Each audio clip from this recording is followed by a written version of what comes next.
Greetings children, I hope everyone are doing good. Today for our English literature class, we'll do with the lesson January Nights by Prem Chand. First let us read about the author. Prem Chand from 1880 to 1936 is one of the greatest figure of 20th century Hindi literature. He wrote over 300 short stories which contain a rich variety of description of Indian life. In many of his stories, he deals with the cruelty and pride of the privileged classes. He shows great sympathy for the poor peasants. So this story has been written by Prem Chand, and he lived before Independence Day. So we have to think about the situations that were going on before independence and how people used to live in those days. First, let us know few words. Arrears, debts still to be paid. Calamity, deep distress, a disaster. Cox, persuade, immense, huge, great. Intolerable, unbearable. Muzzle, nose and mouth of an animal. Niche, a small hollow or hole. Protracted, prolonged, made longer. Resentment, feeling hurt, angry, etc. because of an insult or injury. Tenant, one who occupies land under a landlord. The Dipper, a constellation group of stars also called the Great Bear. So this short story which has been translated by David Rubin. So this is the story written in Hindi by Prem Chand but was translated by David Rubin. Is from a collection of stories called The World of Prem Chand. January Nights was originally called Poos Ki Raat. Poos being the name of a month in the Hindu solar calendar, the story has been abridged. Halku came in and said to his wife, "The landlord's come. Get the rupees you set aside. I'll give him the money and somehow or other we'll get along without it." So, this is the story about the poor farmer Halku, and they were very poor, and as he came in, he was telling his wife to give the money that she set aside to give it to the landlord. Muni has been sweeping. She turned around and said, "But there are only 3 rupees. If you give them to him, where's the blanket going to come from? How are you going to get through these January nights in the fields?" So she set those 3 rupees aside for a blanket. So she was asking him if he give away this money, from where he would get the blanket. "Tell him we'll pay him after the harvest, not right now." So she told him to tell the landlord that we'll pay him the money after the harvest. For a moment, Halku stood hesitating. Without a blanket, he couldn't possibly sleep in the fields at night. But the landlord wouldn't be put off. He threatened and insulted him. So what did it matter if they died in the cold weather, as long as they could just take care of this calamity right now? As he thought this, he moved his heavy body. So Halku's body is heavy. That gave the lie to his name. Halku means, we know the meaning of Halku in Hindi, that means very light, but his body is very heavy. So he was hesitating to tell the landlord that he will pay him the money after the harvest, because in those days landlords were very cruel. No matter what, even if the poor farmers die also, they just don't care. They just want the money from the farmers. So this was going on in those days. So even if the poor farmers die also, they don't bother, they just want the money. So that is why Halku was hesitating to tell the landlord that he would pay the money after the harvest.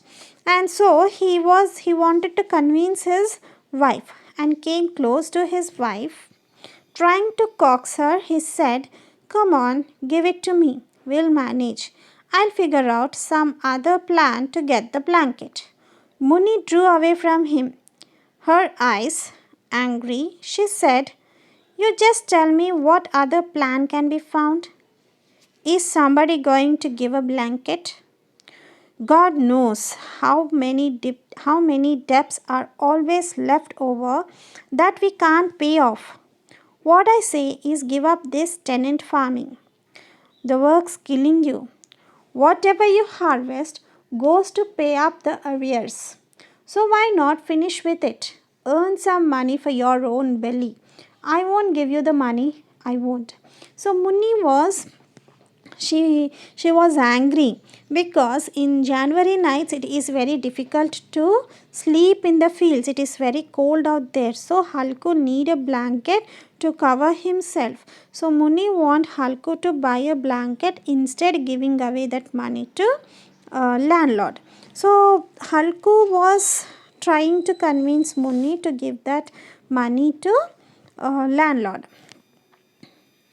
Sadly, Halku said, then I'll have to put up with his abuse. The bitter truth in Halku's words came charging at Munni like a wild beast. She went to the niche in the wall, took out the rupees and handed them over to Halku. Then she said, give up farming this time. If you work as a hired laborer, you'll at least get enough food to eat from it. Fine. Fine work. Farming someone else's land. So, with angry, she went into the room and she put her hand in the hollow area in the wall, in the niche in the wall. She took out the rupees and gave it to Halku, and she was telling him to give up farming. So he was doing a tenant farming. That field is also not Halku's. So she's advising him to give up farming and join as a hired laborer somewhere else, so that he could get enough money. At least he can fill his own belly. Halku took the money and went outside, looking as though he were tearing his heart out and giving it away. He'd saved the rupees from his work piece by piece for his blanket. Today he was going to throw it away. With every step his head sank lower under the burden of his poverty. So Halku was giving this money with a heavy heart, because piece by piece he collected those 3 rupees to buy a blanket. But with every step he was heading towards the landlord, his heart was burdened of his poverty, and he was thinking very low of him. A dark January night in the sky, even the stars seemed to be shivering. At the edge of his field, underneath a shelter of cane leaves, Halku lay on a bamboo cot wrapped in his old shawl, shivering. Underneath the cot, his friend Jabra, the dog, was whimpering with his muzzle pressed into his belly. Neither one of them was able to sleep. Halku curled up and said, cold, Jabra, didn't I tell you? In the house you would lie in the paddy straw, so why did you come out here? Now you'll have to bear the cold. You thought I was coming out here to eat puris and sweets, and you came running on ahead of me. Now you can moan all you want. Jabra wagged his tail without getting up, protracted with whimpering into a long yawn, and was silent. So now Halku, this is the second section of the story. Here we see that it was a dark January night and Halku came to the field to spend that night in the field. So along with him, he was sleeping on a bamboo cot, and under the cot his friend Jabra, the dog, was whimpering with his muzzle pressed into his belly. So it was very cold. They were not sleeping. They couldn't sleep in that cold night. So we'll see here that Halku reached out his hand and patted Jabra's cold back. From tomorrow on, stop coming with me or the cold will get you. We'll get through the night somehow. This is the reward you get for farming. While we do the hard work, somebody else get the joy of it. So here Halku was talking to Jabra, his dog, and he was saying that from tomorrow onwards he was telling Jabra not to come out with him so that he could be safe at home, otherwise cold will kill him. And Halku is telling him that we do the hard work and somebody else will enjoy the fruit. While we do the hard work, somebody else gets the joy of it. So whatever comes out of that hard work, somebody else will get the joy. Somebody else will enjoy whatever they get from that hard work. Jabra looked at him with eyes overflowing with love. You have to put up with just one more cold night. Tomorrow I'll spread some straw. You won't feel the cold. Jabra put his paws on Halku's knees and brought his muzzle close. Halku felt his warm breath. Halku lay down like some kind of witch. The cold weather continued to torment him. When he could no longer bear it, he gently picked Jabra up and got him to fall asleep in his lap. The dog's body gave off some kind of stink, but Halku, hugging him tight, experienced a happiness he had felt for months. Jabra probably thought he was in heaven, and in Halku's innocent heart there was no resentment of his smell. He embraced him with the very same affection he would have felt for a brother.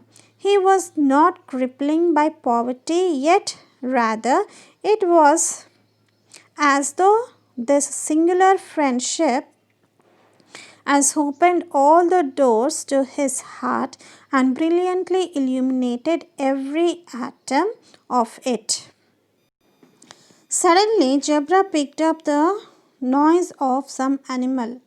Springing up, he ran out of the shelter and began to bark. Halku whistled and called him several times, but Jabra went on barking. So here we see that in that cold night, Halku and Jabra were in the shelter in fields, and Halku, he took the dog closer to him. Even though the dog was sinking, Halku was not bothering about the stink that came from the dog, but he hugged the dog very close to him, and he felt like Jabra felt like he was in the heaven, and Halku was feeling like as if he was hugging his brother. Suddenly what happened? Jabra picked up the noise of some animal. So Jabra the dog had heard some animal, and he ran out of the shelter and he was barking. Even though Halku whistled and called him several times, but Jabra went on barking. Another hour passed. The night fanned up the cold with the wind. Halku sat up. It seemed as though ice rather than blood filled his veins. He leaned back to look at the skies. How much the night was still left. The dipper had not yet climbed half the sky, but the time it was overhead, it would probably be morning. Night would last another 3 hours or so. So when the dog has gone out, Halku leaned on his back and he was looking at the sky, and he was feeling the wind. The wind has been fanned. So when we switch on the fan, how the air will come for us. In the same way, he was feeling that the night fanned up the cold with the wind. Halku sat up. It seemed as though ice rather than blood filled his veins. He leaned back to look at the skies, how much the night was still left. The Dipper had not yet climbed half the sky. By the time it was overhead, it would probably be morning. Night would last another 3 hours or so.